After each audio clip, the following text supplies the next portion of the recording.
किसी गांव में रेचल नाम की एक लड़की अपनी माँ के साथ रहती थी। घर का खर्च चलाने के लिए रेचल की माँ लड़कियों का मेकअप किया करती थी। उसके पास इतने पैसे नहीं थे कि वो ब्यूटी पार्लर खोल सके, इसीलिए वो घर पर ही लड़कियों का मेकअप कर दिया करती थी। रेचल अपनी माँ से मेकअप करने का हुनर सीखा करती थी, लेकिन फिर एक दिन दुर्भाग्यवश रेचल की माँ बुरी तरह बीमार पड़ जाती है। बेटी, मेरा अंतिम समय आ गया है। मुझे पता है अब मैं जिंदा नहीं बचूंगी। मैंने तुझे मेकअप करने का हुनर सिखाया है, उसे तू अपना गुजारा करना। बेटी, हमारी ईमानदारी और सच्चाई ही हमारे सबसे बड़ी दौलत होती है। तू हमेशा अच्छाई की राह पर चलना और लालच में आकर कभी किसी को धोखा मत देना। हाँ माँ, मैं तुम्हारी बात हमेशा याद रखूंगी, लेकिन तुम मुझे छोड़कर मत जाओ। तुम्हारे सिवा मेरा इस दुनिया में कोई नहीं है। रेचल अपनी माँ के गले लगकर रोना शुरू कर देती है। तभी अचानक रेचल की माँ के प्राण छूट जाते हैं। इस तरह रेचल पूरी तरह अकेली पड़ जाती है, लेकिन वो किसी तरह अपने आप को संभालती है। माँ के गुजरने के बाद रेचल लड़कियों का मेकअप करना शुरू कर देती है। फिर एक दिन, सुनो, कल मेरी शादी होने वाली है। मैं बहुत गरीब हूँ। शादी की तैयारी में सारे पैसे खर्च हो गए। मेरे पास मेकअप करने के लिए 1 रुपए भी नहीं है। मदद के लिए मैं तुम्हारे पास आई हूँ। तुम उदास मत हो, मैं तुम्हारा मुफ्त में मेकअप कर दूंगी, क्योंकि गरीबी क्या होती है मैं अच्छी तरह जानती हूँ। चलो बैठो। तभी रेचल अपना मेकअप बॉक्स खोलकर देखने लगती है। अरे ये क्या, इसमें तो बहुत ही थोड़ा मेकअप बचा है। आज तो मुझे नंदिनी मैडम का मेकअप करना है। खैर कोई बात नहीं, पहले मैं इस लड़की का मेकअप कर देती हूँ। उसके बाद रेचल उस लड़की का बहुत अच्छा मेकअप कर देती है। वो लड़की बहुत ज्यादा खूबसूरत दिख रही थी। इस बात से खुश होकर वो लड़की रेचल को गले लगा लेती है और उसका शुक्रिया अदा कर वहाँ से चली जाती है। लेकिन थोड़ी ही देर में वहाँ नंदिनी मैडम आ जाती है।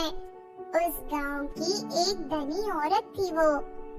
चल जल्दी मेरा मेकअप कर। नंदिनी मैडम, मेरा मेकअप का सामान खत्म हो गया है, इसीलिए मैं अभी आपका मेकअप नहीं कर पाऊंगी। आप किसी दूसरे पार्लर में जाकर मेकअप करवा लीजिए। ये सुनते ही नंदिनी गुस्से से आग बबूला हो जाती है। तुझे मैंने पहले ही कहा था कि आज मुझे मेकअप करवाना है, और अब तू मुझे बता रही है कि तेरे पास मेकअप नहीं है। मैं कुछ नहीं जानती, चल मेरा मेकअप कर। मुझे माफ कर दीजिए, दरअसल एक गरीब लड़की मेरे पास आई थी। उसके पास पैसे नहीं थे। उसकी मदद करने के लिए मैंने उसका मेकअप कर दिया। ये देखिए, मेकअप का सामान खत्म हो गया है। तेरी वजह से मेरा मूड खराब हो गया। अब मैं तुझे इसकी सजा दूंगी। नंदिनी फौरन अपने घर पर फोन करके नौकरों को बुला लेती है और उनसे रेचल के घर को पूरी तरह तुड़वा देती है। अपने घर को टूटा हुआ देख रेचल फूट कर रोने लगती है, लेकिन दूसरी तरफ नंदिनी हंसते हुए उसका मजाक उड़ाती है और अपनी गाड़ी में बैठकर वहाँ से चली जाती है। उस दुष्ट औरत ने मेरा घर तोड़कर बर्बाद कर दिया। अब तो मेरे पास रहने की भी जगह नहीं है। समझ में नहीं आ रहा मैं कहाँ जाऊँ। उसके बाद बेचारी रेचल एक बड़े से पेड़ के नीचे रहने लगती है। फिर एक दिन रेचल के पास वही लड़की आती है जिसका कुछ दिनों पहले रेचल ने मुफ्त में मेकअप किया था। रेचल, आखिर तुम्हारी इतनी बुरी हालत कैसे हो गई? तुम्हारी हालत देखकर मुझे बहुत दुख हो रहा है। रेचल रोते हुए इस लड़की को अपनी आप बीती बता देती है। चिंता मत करो, तुम्हारी सारी परेशानी दूर हो जाएगी। ये लो, मैं तुम्हारे लिए खास तरह का मेकअप का बॉक्स लेकर आई हूँ। इसके अंदर अलग अलग रंग के जादुई अंडे हैं। इनसे तुम किसी को भी खूबसूरत बना सकती हो। और हाँ, ये कुछ पैसे रख लो, इनसे एक छोटा सा ब्यूटी पार्लर तैयार कर लेना। इससे पहले कि रेचल उस लड़की का शुक्रिया अदा कर पाती, अचानक वो लड़की वहाँ से अदृश्य हो जाती है। रेचल को कुछ समझ नहीं आता।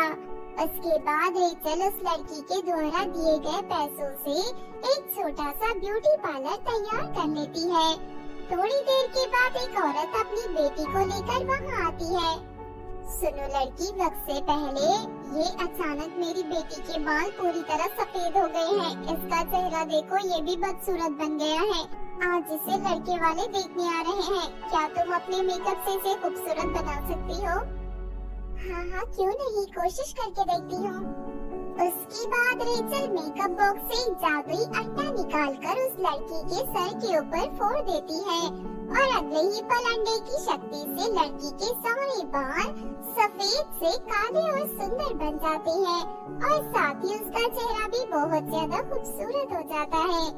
ये देख दोनों माँ बेटी बहुत खुश होती हैं और रेचल के मुंह मांगे पैसे देकर वहाँ से चली जाती है।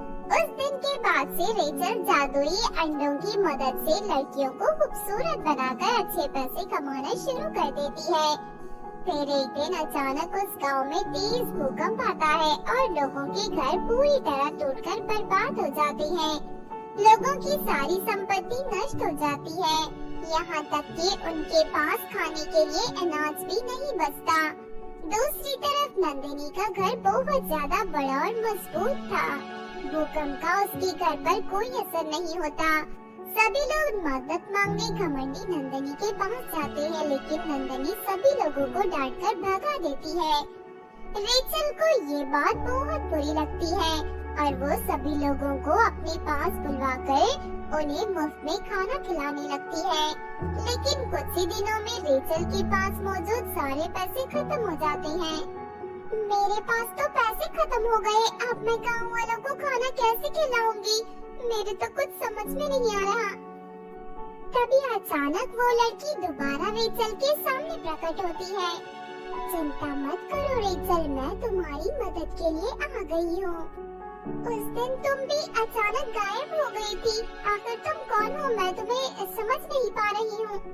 अगले ही पल वो लड़की एक सुंदर परी के रूप में बदल जाती है। मैं परी देश की परी हूँ। मुझे लोगों की सहायता करना बहुत अच्छा लगता है। तुम बहुत ही ईमानदार और सच्ची हो।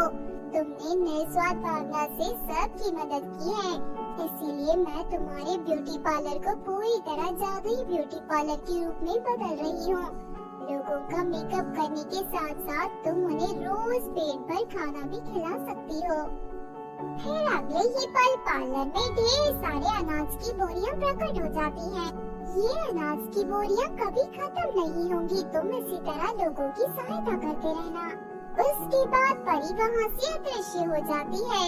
उस दिन के बाद से रेचल ब्यूटी पार्लर चलाने के साथ साथ गरीब लोगों को रोज मुफ्त में खाना भी खिलाने लगती है। इस तरह लोगों की भलाई करते हुए वो हंसी खुशी रहने लगती है।